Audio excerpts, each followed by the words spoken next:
Picture this. 100,000 Habsburg soldiers are stumbling through the dark, screaming, firing, trampling each other, and blasting cannons into the night. The enemy army is not there. Not nearby, not charging, not even fashionably late. The Ottoman army will arrive 2 days later, find the town of Caransebeș basically abandoned, and wonder what generous disaster has already done their work for them. This is the Battle of Karánsebes, 1788, if you can call it a battle. It begins with Emperor Joseph II marching a massive Habsburg army toward the Ottoman frontier near the Timiș River in what is now Romania. On paper, this army looks terrifying. In practice, it is a walking administrative crisis with muskets.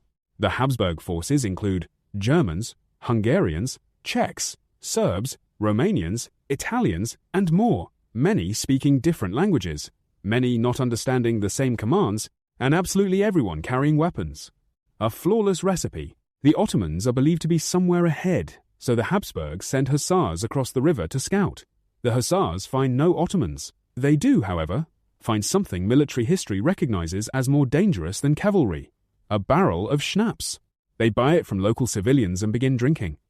Soon, infantry arrives, exhausted, thirsty, and interested in this new supply arrangement. They ask for some. The Hussars say no. A disciplined army might settle this through command structure. This army chooses the traditional European method, a petty argument beside a barrel. Someone shoves someone, someone throws a punch, someone fires a shot, and then, in the dark, someone screams the worst possible sentence. "Turks! The Turks are here!" This is where the Habsburg army stops being an army and becomes a rumor with legs. The Hussars panic and ride back toward camp. The camp hears hooves, shouting, and gunfire in the darkness. Nobody can see clearly. Nobody can explain clearly. And because half the army barely understands the other half, panic spreads faster than orders. Soldiers wake up believing the Ottomans are attacking. Some run, some fire, some run while firing, rarely a sign of institutional health. Officers ride into the chaos shouting, "Halt! Halt!" But to terrified soldiers in a multilingual army, in pitch black, already convinced the Ottomans are everywhere, halt begins to sound suspiciously like Allah. So the officers trying to stop the panic are mistaken for the enemy. Naturally, the soldiers shoot at them. Artillery crews see armed men charging through the dark and make a bold, tactical choice. They fire into their own side.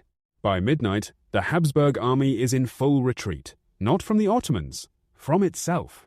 Dawn reveals casualties from gunfire, stampedes, confusion, and sheer organizational collapse.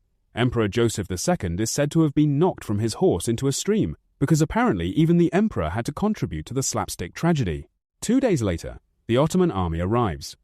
They find abandoned equipment, bodies, and no meaningful resistance. Caransebeș falls without the grand battle anyone expected. The story survives because it feels almost too absurd to be real. An empire undone by darkness, fear, language barriers, and a badly managed drinks policy. The Ottomans were formidable, but on this occasion, they barely had to participate. The Habsburgs had already defeated the Habsburgs. History is full of great commanders, brilliant strategies, and heroic last stands. And then there is Caransebeș, a reminder that sometimes the most dangerous enemy on the battlefield is not across the river.